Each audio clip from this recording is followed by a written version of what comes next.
Bienvenue, bienvenue. C'est un privilège vous servir, tout un privilège d'être avec vous ce matin. Et j'aimerais te dire quelque chose. Jésus t'aime.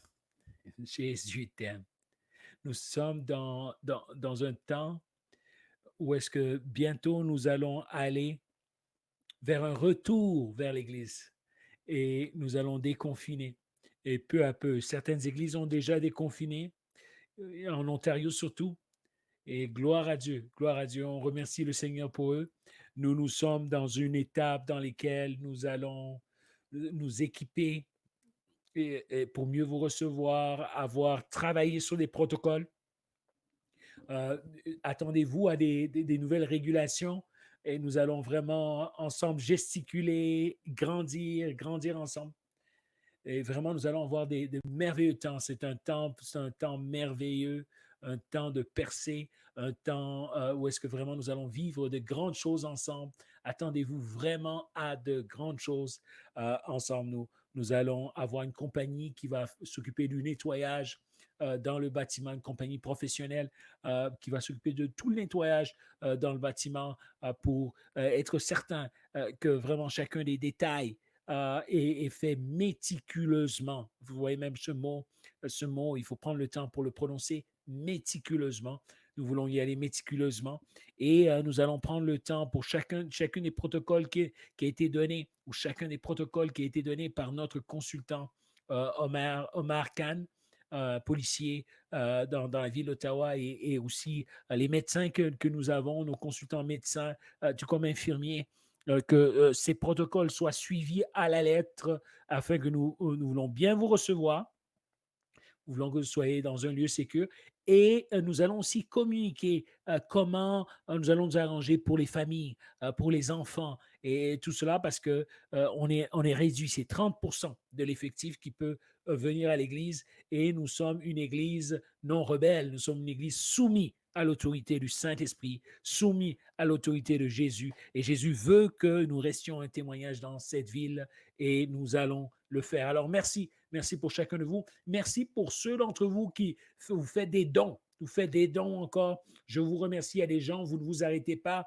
Il y a des gens qui ont démontré leur grandeur pendant cette crise du COVID, qui ont montré leur amour pour l'Église Nouvel Espoir. Vous savez, où est-ce qu'est ton cœur? C'est là aussi est ton trésor. On peut voir, tu peux me dire je t'aime, je t'aime. Tu dis j'aime l'Église Nouvel Espoir, mais si tu ne donnes rien, je m'excuse de te dire, si tu ne donnes rien, si tu ne fais rien pour ton église locale, ben on se pose des questions. On se pose, est-ce que vraiment elle est avec moi? Si moi je suis avec ma femme, je ne lui donne aucun cadeau, je ne la sors pas dehors et on va bientôt fêter notre 20e anniversaire de mariage avec mon épouse. Si je ne fais rien, ben, à un moment, la personne commence à se poser des questions.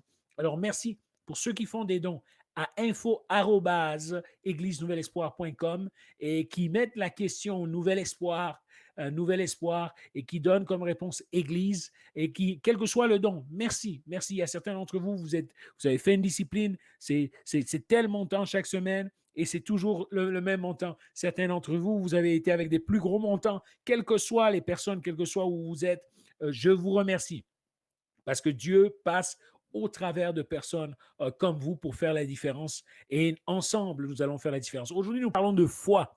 Ta foi est importante. Ta foi est importante. Et nous allons aller dans le chapitre 3 du livre des Actes. Et ici, on voit Pierre et Jean qui montent au temple pour la prière de l'après-midi, la prière à 3 heures de l'après-midi.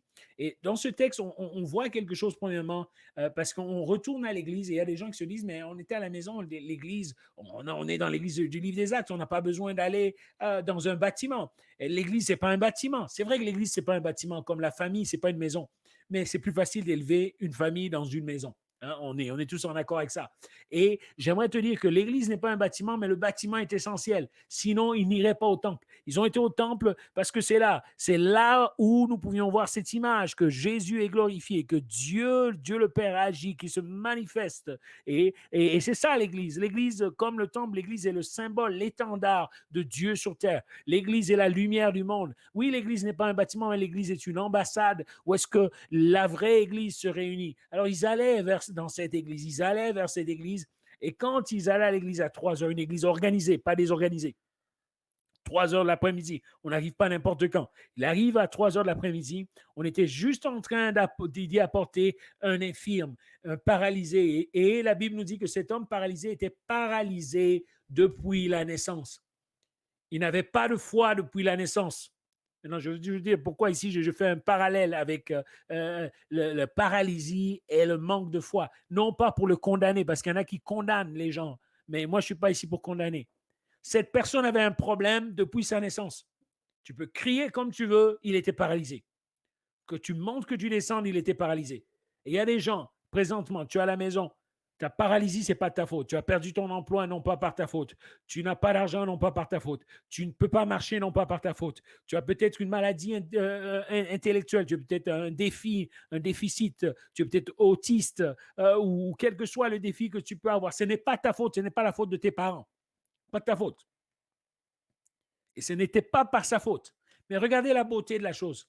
On ne l'a pas laissé à la maison. La famille l'emmenait. On l'installait à l'église tous les jours dans l'entrée de la cour. Tous les jours, on venait l'y installer. Et on venait le mettre là, non pas parce qu'il allait recevoir l'onction du Saint-Esprit, la manifestation de Jésus, la guérison. On l'installait là parce qu'on allait lui donner de l'argent. Regardez, remarquez, même la foi des gens qui l'emmenaient était petite. On l'emmenait là pour le cash. Et il y avait apparemment plusieurs gens qui arrivaient en ce temps-là au temple. Et c'était peut-être bien le moment du service pour offrir l'encens auprès des parfums tout couverts d'or. Et si c'est le cas, beaucoup de gens se rendaient au temple pour prier. Et Luc établit un contraste poignant entre la porte, celle qu'on appelle belle, et cet homme qui est paralytique. La beauté et la misère. Le beau quartier et le quartier misérable. Le beau bonhomme et le bossu de Notre-Dame. Et il se retrouve là, il se retrouve dans ce lieu, on a cette image et on voit ce paralysé qu'on y installait. On l'installait devant ce temple. Et ce paralysé qui n'avait rien d'attrayant du tout, ce paralysé qui ne semblait pas être celui qui pouvait avoir une onction quelconque, ce paralysé qui était sans foi, son cas était désespéré. De plus, à cause de son infirmité, il était interdit d'entrer dans le temple. Il était interdit. Il avait le Covid. Il avait le Covid, attention, tu ne peux pas entrer. Le protocole nous interdit de te faire entrer. Il n'a pas dit parce que le protocole m'interdit de me faire entrer, je n'irai plus à l'église. Je ne vais plus me connecter par Wi-Fi, par Internet. Je ne vais plus être avec vous. Ce n'est pas ça qu'il a dit. Au contraire, la famille venait le laisser. La famille le laissait pourquoi? Pour recevoir ses deniers. Si je ne peux pas rentrer dans l'église, et une petite fois, si je ne peux pas rentrer dans l'église, je vais y être. Au moins, je vais être au port du bâtiment. Au moins, je vais recevoir quelques sous. Peut-être je ne peux pas recevoir ça Dieu. Peut-être même j'y crois pas. Mais au moins, j'aurai des sous. Je vais continuer à avancer avec des sous. Il avait la foi aux sous, la foi à l'argent. Il n'avait pas la foi à Dieu. Il était là, mais il était à la bonne place. Il était à la bonne place. Il ne savait pas qu'il était à la bonne place, mais il était à la bonne place. Il était habituel de placer les mendiants à cette porte-là. Et il me semble qu'aujourd'hui, c'est pareil.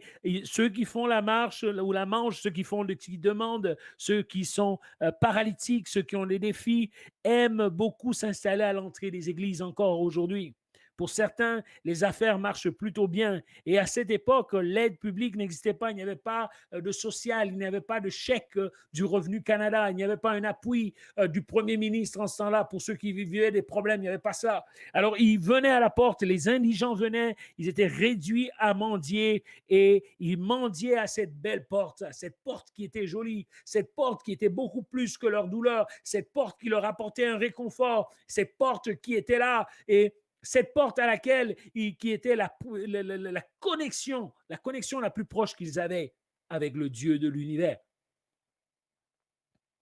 Et quand il vit Pierre et Jean, je le vois désespéré. Regardez Pierre et Jean. Il vit Pierre et Jean et il dit à Pierre et Jean, il dit, regarde, donne-moi quelques deniers. Donne-moi quelques deniers. Et il le regarda.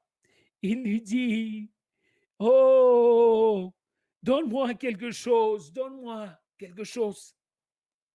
Mais Pierre lui dit ces phrases qui sont restées un classique.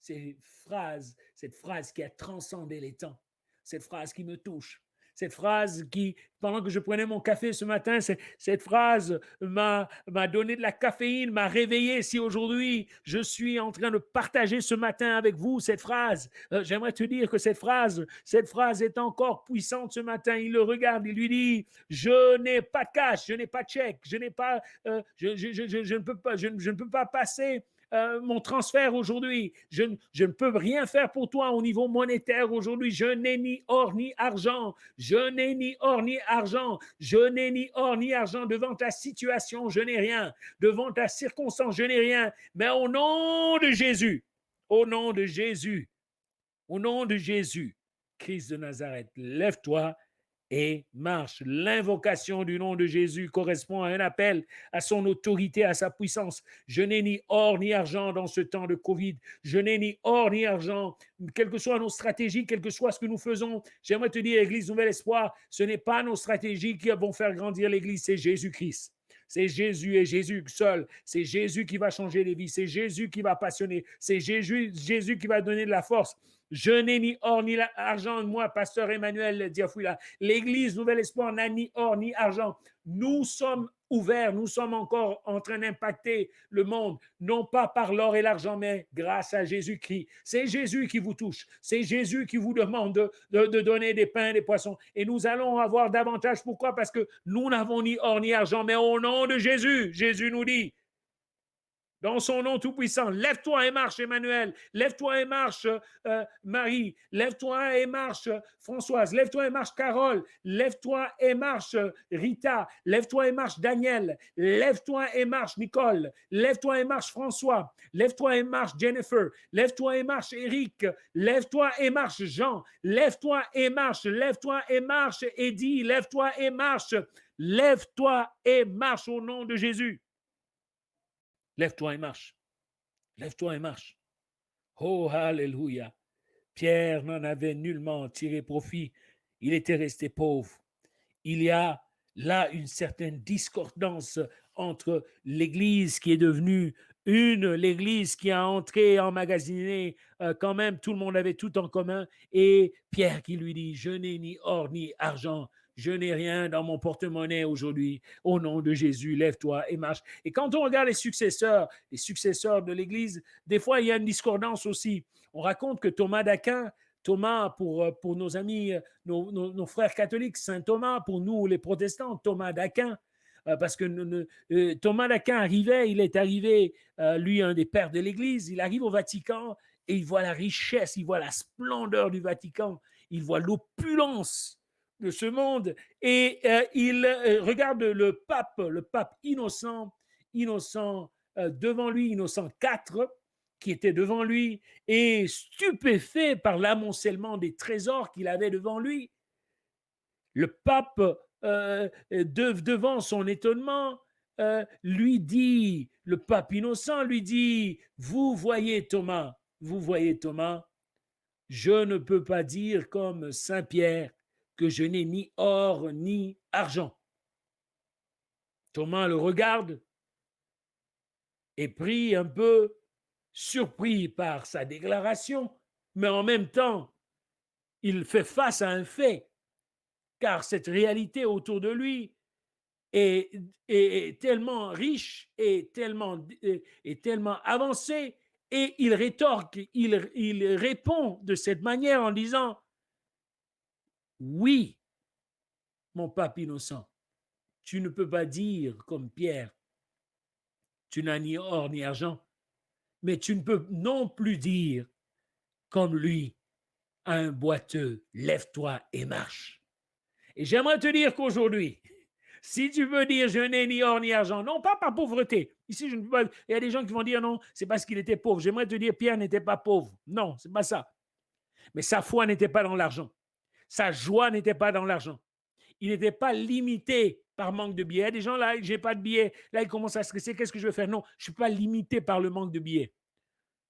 j'ai pas besoin de me limiter là-dedans. Mon Dieu est plus grand que n'importe quel billet de banque.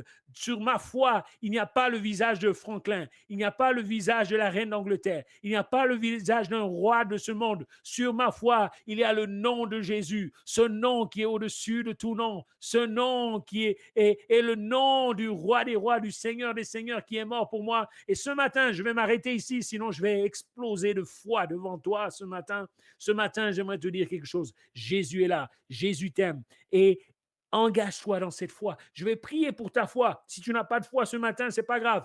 Ma foi va te donner la foi. Seigneur Jésus, tu vois cette personne ce matin, tu vois celui qui m'écoute par cette connexion, par ce truchement de l'Internet. Seigneur, augmente sa foi.